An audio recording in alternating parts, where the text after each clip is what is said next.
pasar SUV Indonesia yang sedang ramai belakangan hari ini ya, sekarang dikejutkan oleh hadirnya Toyota Yaris Cross. Apakah Toyota Yaris Cross yang sudah hybrid ini, sudah canggih ini, bisa melawan sang penguasa pasar yaitu HR-V? Hari ini kita akan bahas, saya Kelly untuk Project G.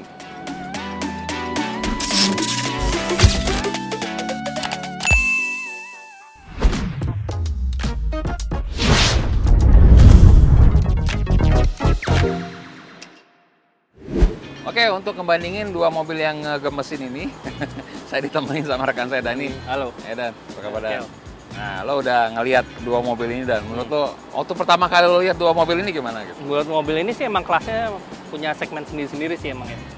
Yang ini gue lebih ke sporty, ini lebih full ekonomi. Oh, gitu ya. Tapi ini keren nih fiturnya sih. Ya.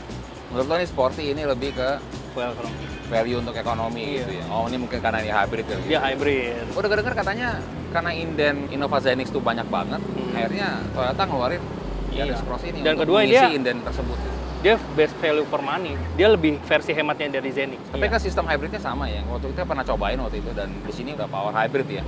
Berarti mobilnya itu bisa jalan sendiri sudah tanpa mesin. Jadi kita bisa EV mode gitu. Kalau baterainya di atas 80%. 80 ya, batas 50-60% dia bisa dari motor. Jadi kalau gue punya dua mobil ini ya, ini buat harian, ini buat weekend. Dua-duanya SUV gitu. Menurut lo gimana pertama kali lo lihat ini? Ini mobilnya yang pertama ya gue agak-agak protes sih. Kenapa namanya Yaris itu ya. Jadi kerulang lagi gitu yang namanya Corolla Cross terus sekarang jadi Yaris Cross. Cuma setelah gue lihat terus gue cobain ya mobil ini kalau buat di perkotaan emang nyaman banget sih. Karena hybrid ya jadi torsinya tuh sangat melimpah. Kita gas dikit udah seng. Kalau HR-V kan mungkin kita harus gas agak dalam ya supaya turbonya spooling baru dia nge-boost. Tapi kalau ini di torsi awal juga udah enteng sih. Mobilnya modern sih, emang fitur-fiturnya banyak. Jadi lo nggak bosen lagi macam-macam. Iya, jadi saat gue masuk pertama kali tuh langsung kayak sumringah. Ini wow. Wah, tombolnya banyak banget gitu. Iya. Terus dia ada kayak desain aksennya memang kita semacam dalam cockpit gitu ya. Sementara kalau kita masuk HR-V itu dia desainnya lebih kontemporer, memang lebih lega sih kayaknya sih. Lebih mature lah. Ya, lebih mature untuk HR-V ya. Tapi tetap ya kita harus pilih salah satu sih. Jadi kita akan menilai dua mobil ini dengan beberapa variabel penilaian ya. Yang pertama adalah dari desain, yang kedua adalah dari fitur, kenyamanan, akomodasi, terus ada dari performa, fuel consumption ya. Dan yang terakhir ada dari value for money. Oke, ya kita nggak akan buang waktu lagi, kita langsung aja Dan, karena kita udah cobain mobil ini. Kita udah, kalau untuk HR-V RS kita udah cukup sering ya kita review. Tapi untuk Yaris Cross ini kita berterima kasih kepada Jerry Toyota, kita sudah mencoba mobil ini untuk 2 hari ya. Jadi kita udah ada gambaran sih. Jadi hari ini kita rencananya untuk memberikan penilaian. Oke, untuk yang pertama kita dari Desain. Oke, ini mirip sama Zenix sih untuk gue sih.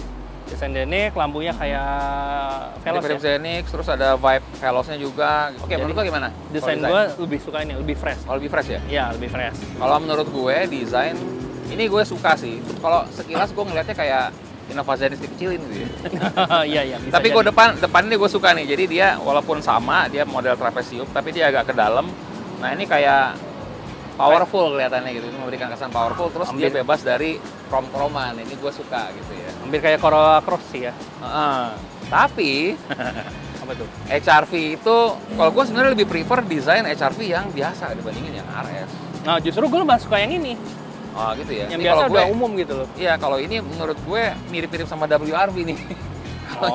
Kalau yang SE itu benar-benar desain HR-V. Terus yang menurut gue paling juara dari HR-V itu bagian belakangnya. Kalau gue, gue suka sama WRV. Makanya gue suka ini juga desainnya. Oke. Masuk lah dari ya. gua. Tapi memang agak sulit ya. Cuman karena kalau dari secara keseluruhan, gue lebih prefer yang Honda sih kayaknya.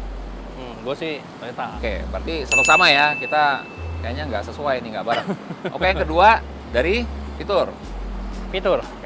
Oke, dari fitur ya ini sih teknologi paling baru, fungsionalnya banyak. Pokoknya banyak nih hiburan di dalam. Jadi tombolnya banyak banget ya. Iya. Yang pertama tuh ada indikator dari hybridnya itu gue paling suka banget sih. Jadi ada di situ ada dipisah tuh dari mesin, dari baterai, dari dinamo, dari roda. Itu kelihatan kalau lagi fungsi tuh ketahuan. Jadi apakah mobil ini emang lagi mesinnya lagi jalan, apa baterainya lagi jalan, apa baterainya lagi di-charge. Terus bisa semuanya jalan bareng, which is hybrid gitu ya. Itu menurut gue sih keren banget sih. Terus dia bisa diem-diem gitu jalan sendiri, maksudnya nggak ada suara mesinnya. Terus kedua ada ambience-nya. Yang bisa lu ganti-ganti warnanya biar lu nggak boring. Jadi interior kita bisa ganti, mau ganti warna merah, mau ganti warna kuning, mau ganti warna biru gitu ya. Jadi kalau untuk fitur sih kayaknya kita setuju ya. Walaupun untuk HR-V RS itu dia punya fitur turbo ya, sebuah fitur yang sebenarnya kalau untuk power kita kan sebenarnya suka performa sih sebenarnya. Jadi fitur turbo itu sebenarnya ya membantu. Next level sebenarnya. Yeah. Beda dengan sebuah mesin 1500 cc biasa. Yeah. Ini ada turbo, tapi kalau hanya turbo kayaknya itu bisa disamakan dengan torsi yang melimpah dari torsi ini hybrid digantikan ini. Torsi. Jadi Iya. untuk fuel ekonomi, untuk respon di kecepatan bawah, pas lagi di perkotaan, di urban, lo butuh torsi dikit buat nyalip, itu dia udah ada, udah menggantikan. Tapi kita coba sih sebenarnya di torsi bawahnya juga oke kalau kita ganti ke mode sport. Tapi memang konsumsi BBM-nya jadi lumayan Berubah. Jadi lebih boros ini. Oke, berarti kita sepakat kalau untuk fitur Itu sih Yaris Cross ya. Oh iya, di atas juga ada panoramic sunroof. Yeah. Jadi dari belakang ke belakang itu tinggal pencet. Kalau ini masih harus dibuka gitu ya. Berarti skornya jadi 3-1 ya untuk kemenangan Yaris Cross untuk sementara. Next-nya adalah kenyamanan. Kenyamanan. Ya. Kalau nyaman sih tadi kita coba bandingin ya. Dia lebih mild, lebih sedikit lebih lembut dibanding yang ini. Kalau dia lebih sedikit stiff, cuman ketolong sama ban yang tebal. Cuman itu kompensasi biar dia lebih stabil mungkin kecepatan ini. Ya. Jadi sebenarnya kalau kenyamanan itu kan definisi orang beda-beda ya. Dia nyamannya bisa juga sama performa, bisa juga sama redap gitu dalamnya gitu ya. Jadi memang beda-beda. Ya toleransi orang tuh beda-beda. Kenyamanan dia bagi gua gimana, bagi dia gimana. Iya. Tapi dalam hal ini mungkin kita kenyamanan itu kabin yang lapang, yang spacious gitu ya. Terus suspensinya juga empuk, nggak keras gitu ya. Kalau di antara kedua ini sebenarnya gue juga agak bingung sih. Dan walaupun HR-V itu kan dia badannya lebih besar ya. Iya. Dan dalamnya dia memang lebih spacious, kita lebih lapang. Satu-satunya nilai yang menurut gue bikin kurang nyaman tuh adalah agak berisik dalam. Iya, suara dari ban masuk ke kabin ya. Itu kelemahannya. Sedangkan ini kayaknya lebih kedap sih. Ya tipis sih emang. Itu jauh tipis. Jadi dua-duanya sebenarnya nyaman sih. Jadi kita tadi juga sebelum kita bahas juga kita agak kesulitan. Cuman memang overall untuk experience nyamanan sih kayaknya emang HR-V sih ya. Karena lebih nyaman. spacious ya. Mungkin karena kita di Peak ya, karena ini. Dan itu bukan juga aspal, ya. ketolong banget nih. Peak ini kan tempat uji jalannya konblok ini nggak rata. Jadi itu berasa tuh di mana bandingannya. Iya, bandingannya ini emang lebih mature sih, lebih nyaman lah gitu. Oke, berarti untuk kenyamanan kita setuju HR-V RS ya lebih nyaman. Berarti nilainya sekarang seri di 3 sama. Oke, next-nya adalah fuel economy. Kita nggak menolong sih sama hybrid. Teknologinya buat fuel economy buat dalam kota paling menolong. Oke, kemarin pas lo coba berapa dan konsumsinya? Tadi tuh bisa tertulis sampai 119 itu bingung gue juga. Antara percaya nggak percaya tapi tertera seperti itu. Emang buat di dalam kota tuh pasti pengaruh yang stop and go. Kalau misalnya lagi ke desaan yang macet-macet gitu. Kalau misalnya ke pasar kan, kalau lagi keluar kota kan pasti harus lewatin pasar lah, lewatin itu mungkin macet. Tapi kalau udah cruising di tol gitu, ya, pasti nggak beda, nggak akan beda sama ini. Kecuali ini di pol terus ya. Nah, kalau mesin turbo tuh dalam hal ini 1500 cc gitu ya. 1500 cc sebenarnya sih nggak boros-boros amat ya. Kayak rata-rata kalau 1500 tuh angkanya mungkin dia 110 di atas dikit ya. Jadi mungkin sekitar 111, 112 itu kalau 1500 cc. Karena ini ada turbo, nah kalau kaki kita suka gatal nginjek gaspol, nah itu jadi nambah boros. Bisa pasti boros, tapi kan konsekuensi kalau masuk bus itu sensasi yang lu rasain kan beda. Iya. Makanya nih mobil sengaja si Honda ngeluarkan 1500 tapi lu biar ada power di atasnya gimana turbo. Iya. Ya makanya 1500 turbo ini udah kayak 3500 V6 rasanya. Oke, tapi kalau untuk fuel economy berarti masih unggul Yaris Cross ya? Ya pasti. Berarti kita berdua sepakat, berarti sekarang nilainya jadi 53 untuk keunggulan Yaris Cross. Karena oke, next-nya kita akan bahas mengenai akomodasi. Honda itu tidak bohong ya, akomodasinya itu dia kalau pas masuk dia lebih lega. Iya. Rasa lebih lega. Dari dulu dia nyiptain jazz gitu, kalau masuk lebih lega. Ya ini sih lebih modern, lu berasa kayak masuk cockpit gitu. Memang beda konsepnya mereka. Kalau untuk dimensi memang ya, kalau dimensi itu terkelihatan sih. Lebih terkelihatan sih emang. Jadi kalau akomodasi ya lebih HR-V ya. Jadi kalau kita mau belanja atau kita mau bawa barang, bagasinya HR-V itu lebih luas dibandingkan dengan yang ada di Yaris Cross gitu ya. Jadi dalam hal ini kalau akomodasi kita menangin HR-V RS. Jadi nilainya sama lagi nih ya, sama ya. Lagi. Oke. Selanjutnya untuk performa. Kalau dia dibantu dengan motor di bawahnya untuk naikkan torsinya. Cuman di atasnya tuh ya so-so lah. mesinnya yang bekerja. Tapi kalau ini dia udah begitu masuk boost turbo schooling. Iya. Di atas kertas kan memang kalau HR-V RS ini memang tenaganya 173 horsepower ya. Yes. Sedangkan kalau Yaris Cross ini 91 PS dari mesinnya dan 80 dari motornya.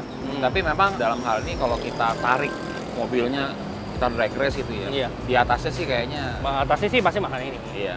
Cuma kalau untuk di bawah sih dia masih bisa ngimbanginnya. Oke, berarti kita sepakat ya kalau untuk performa ya lebih unggul HR-V RS. Berarti sekarang angkanya 75 untuk keunggulan Honda. Ya. Oke, terakhir yaitu value for money. For money dengan budget yang lebih rendah, fitur yang diberikan sama sistem yang diberikan ya ini sih Toyota. Harga lebih murah. Ini harganya sekarang di 440 juta ya.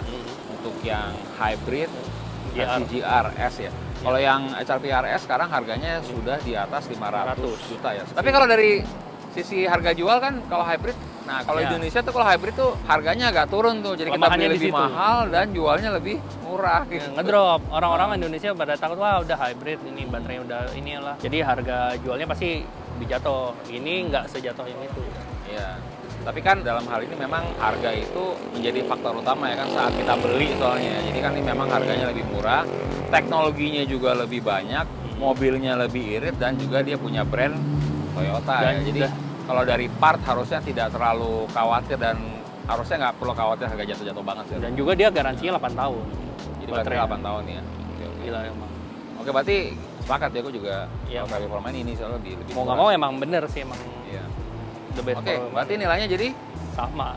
Sama ya? Iya. Berarti belum ada yang menang. Atau gini deh, kalau misalkan kita ada uang nih, dan dapat dari siapa gitu, dari kantor ya, anggap lo suruh pilih 2 mobil ini, lo mau yang mana? Gue sih sebenarnya pingin dua-duanya sih ya. Serakah. Ya kan gue bilang, gue harian pakai yang ini, weekend gue pakai ini. Tapi kalau emang bener-bener, gue sih kayak ini ya, karena gue kan nggak punya mobil yang turbo. Dan jadi kan kayak gue ngerasain kayak, wah tadi sensasi di tol tuh powernya enak banget.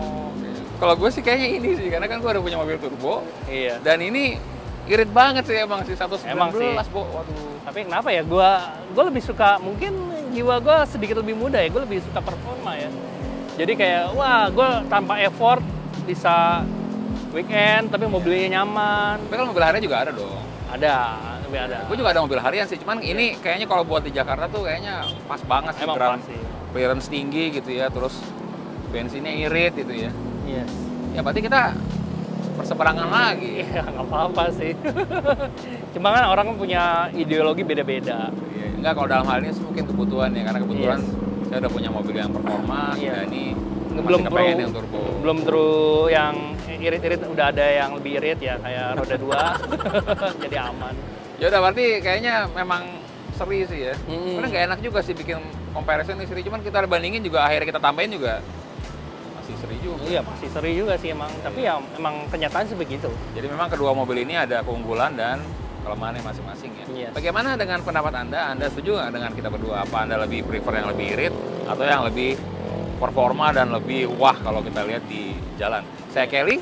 Saya Dani. Kita ketemu lagi nanti di Project G mendatang. Sampai jumpa. Bye.